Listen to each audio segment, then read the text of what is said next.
What's up, prize fighters? I'm Brian Tong, and it's another battle for the best smartphone on planet Earth. Get ready for a throwdown showdown between the LG G4 and the Samsung Galaxy S6. Our judges for this fight are Associate Editor Lin Law and Order, and you know who, Ring-ling-a-ding-tong. Now we'll take both judges' scores and average them out to the nearest 10th each round. The final prize fight score will be an average of all rounds using the same system. Let's get it on. Round one is designed.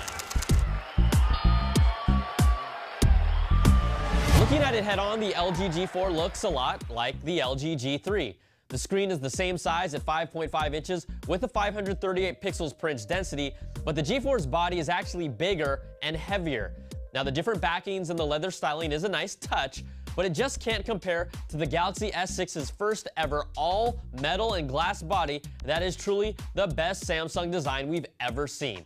Its 5.1 inch screen is smaller, but it makes up for it with a higher 577 pixels per inch, and it's a lot more comfortable to hold. The Galaxy S6 takes this round with a 4.5, and the LG G4 gets a 4. Next round is navigation user interface. Samsung has made a big jump in toning down their TouchWiz interface from past phones, and it works with a cleaner and flatter UI experience. LG's new UX 4.0 interface is even more minimalistic, and it's really the closest thing you're going to get to a pure Android experience that also takes plenty of cues from Lollipop's material design. Both phones bring multitasking with apps, and both can use gesture controls like swiping with your palm for a screen capture on the S6 or closing your fist to set off the camera timer on the G4.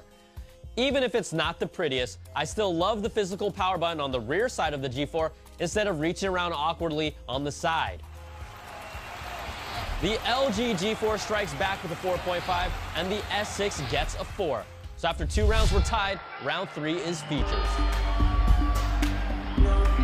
The LG G4 stays true to itself by still keeping its expandable memory and a user-replaceable battery. 2 key things Samsung dropped with its new design. Now, both phones still bring Android staples like Google Now and the best voice recognition on a phone, plus customization galore, but it's the Galaxy S6 that throws everything at you. The S6 brings an improved fingerprint scanner to unlock your phone and use their upcoming digital payment system, Samsung Pay.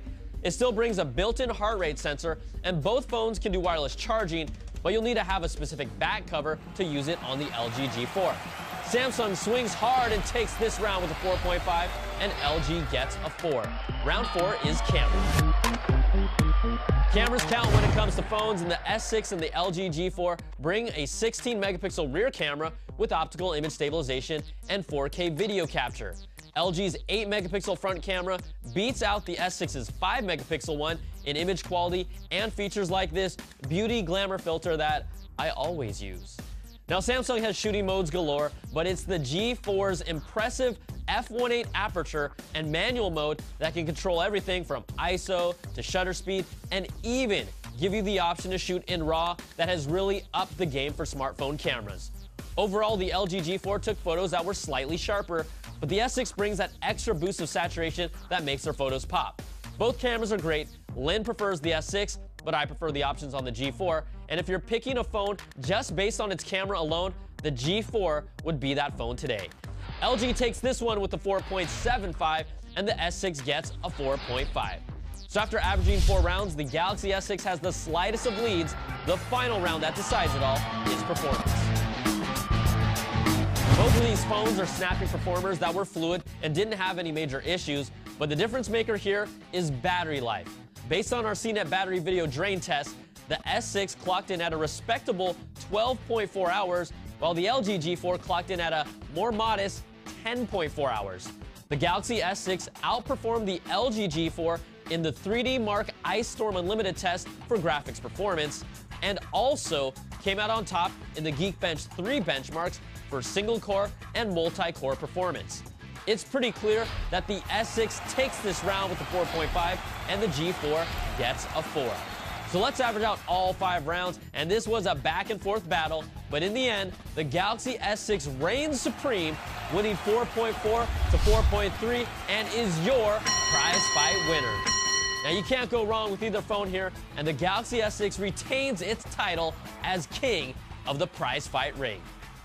I'm Brian Tong, Thanks for watching, and we'll catch you all next time for another prize fight.